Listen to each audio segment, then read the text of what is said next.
दुनिया में सभी देश अपनी सेना का मनोबल हमेशा ऊंचा रखना चाहते हैं।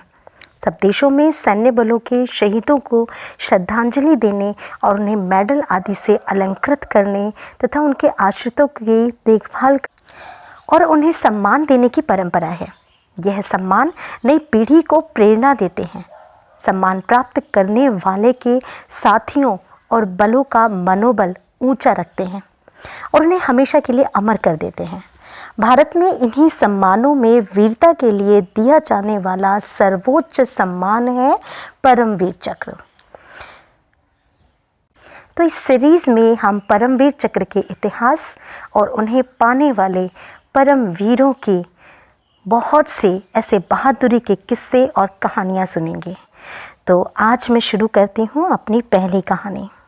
ये कहानी उस समय की है जब हमारा देश आज़ाद हुआ था, सन 1947 की, जब भारत का बंटवारा हो रहा था और पाकिस्तान का जन्म हुआ।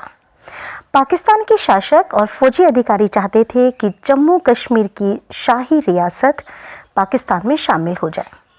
अपने इरादों को असली जामा पहनाने के लिए उन्होंने एक योजना बनाई। जब जम्मू कश्मीर के महाराजा अपनी इच्छा से पाकिस्तान में शामिल नहीं हुए तो पाकिस्तान ने जम्मू कश्मीर में घुसपैठिए, जो मुख्यतः कबायली कहलाते थे उस वक्त, भेजकर कश्मीरी जनता और महाराजा को परेशान करना शुरू कर दिया। उस समय वहाँ के महाराजा हरि सिंह थे। ये जो कबायली थे वो लड़ाके तो थे, पर साथ ही साथ लूटपाट और डाके डालने में भी माहिर थे। पाकिस्तान सेना भी इनका साथ दे रही थी। ये घुसपैठिए पहले कश्मीर के सरहदी इलाकों में घुसे और फिर अंदरूनी भागों में। इन्होंने वहाँ की जनता को आतंकित किया, लूटमार की, अपहरण किया और बलात्कार भी किए।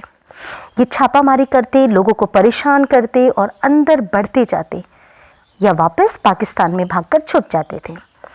जम्मू कश्मीर रियासत की सेना, पुलिस एवं अन्य बल उन्हें रोक ही नहीं पा रहे थे। एक तरफ इन बलों का हौसला पस्त होता जा रहा था, वहीं छापामारों का मनोबल भी दिन पर दिन बढ़ता जा रहा था। जम्मू कश्मीर के महाराजा हरि सिंह ने भारत से मदद मांगी, पर हमारे नेताओं का मानना था कि जम्मू कश्मीर भारत का अंग ही नहीं है, इसलिए किसी भी तरह की मदद से विश्व में गलत संदेश जाएगा। बातचीत शुरू हुई। अंततः जम्मू कश्मीर रियासत भारत का एक अंग बन गई। अब हमें अधिकार था कि हम अपनी सेनाएं अपने राज्य अर्थात जम्मू कश्मीर में भेज सकें और अपनी प्रजा की रक्षा कर सकें। भारतीय वायु और थल सेना सक्रिय हो गई। हमारे सैनिक कश्मीर पहुंचने लगे। अब तक छापा मारों के साथ साथ पाकिस्तानी सेना भी अंदर तक घुस आई थी। कई जगहों पर भीषण लड़ाई हुई और पाकिस्तानी सेना और छापा मारों को खदेड़कर हमारी सेना ने जम्मू कश्मीर को बचा लिया। हमारी सेना के अधिकारियों और जवानों ने जो वीरतापूर्ण कार्य किए, हम उसी के बारे में ये कहानी आगे बढ़ा रहे हैं। उन दिनों भारत के कई भागों में सेना में नौकरी करना बहुत ही गौरव की बात थी, जो आज तक भी मानी जाती है। एक परिवार की कई पीढ़ियां सेना में नौकरी करती और अपने इलाके में सम्मान पाती। सोमनाथ शर्मा भी एक ऐसे ही सैनिक परिवार में 31 जनवरी 1923 को पैदा हुए। पिताजी सेना में थे, उनका जगह जगह ट्रांसफ़र होता रहता था, इसलिए उनकी शिक्षा भी कभी मसूरी, शिलोंग या नैनीताल आदि में होती रही। सोमनाथ ने बहुत कम आयु में ही सैनिक परीक्षाएं पास की, सैनिक शिक्षा प्राप्त की और कमीशन प्राप्त कर सेकंड लेफ्टिनेंट के पद पर हैदराबाद रेजिमेंट में पदस्थ हुए। थल सेना में एक अधिकारी को पहले सेकंड लेफ्टिनेंट का पद ही दिया जाता था। पाकिस्तानी सेना ने एक योजना बनाई और कबालियों को साथ लेकर श्रीनगर हवाई अड्डे पर कब्जा करना चाहा। उन दिनों भारतीय सेनाओं के सैनिक हवाई जहाज़ों से भारत के अन्य भागों से यहाँ लाए जा रहे थे। श्रीनगर से कुछ दूरी पर स्थित बड़गाम गांव है। मेजर सोमनाथ शर्मा अपनी कंपनी को लेकर वहां पहुंचे और सामरिक दृष्टि से महत्वपूर्ण एक पहाड़ी पर अपनी चौकी बनाकर मोर्चा संभाल लिया ताकि हवाई अड्डे की सुरक्षा की जा सके। यहाँ एक रोचक बात और थी। वो बात मैं आपको बता दूं कि जब कुमाऊं रेजिमेंट को श्रीनगर जाने का आदेश मिला तो मेजर सोमनाथ उस समय चोटिल थे, अर्थात उन्हें चोट लगी हुई थी और उन्हें डॉक्टरों ने आराम करने की सलाह भी दी थी।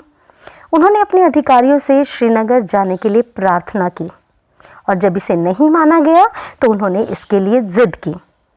उनका जोश और जज्बा देखकर उन्हें श्रीनगर जाने की इजाज़त दे दी गई।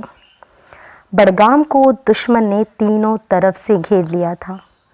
मेजर सोमनाथ ने सैनिकों की तुलना में आक्रमणकारियों की संख्या 5 से 6 गुना ज़्यादा थी।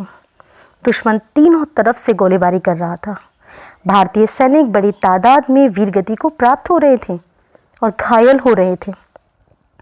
हमारी यह चौकी अगर दुश्मन के हाथ लग जाए तो श्रीनगर हवाई अड्डा भी हाथ से जा सकता था।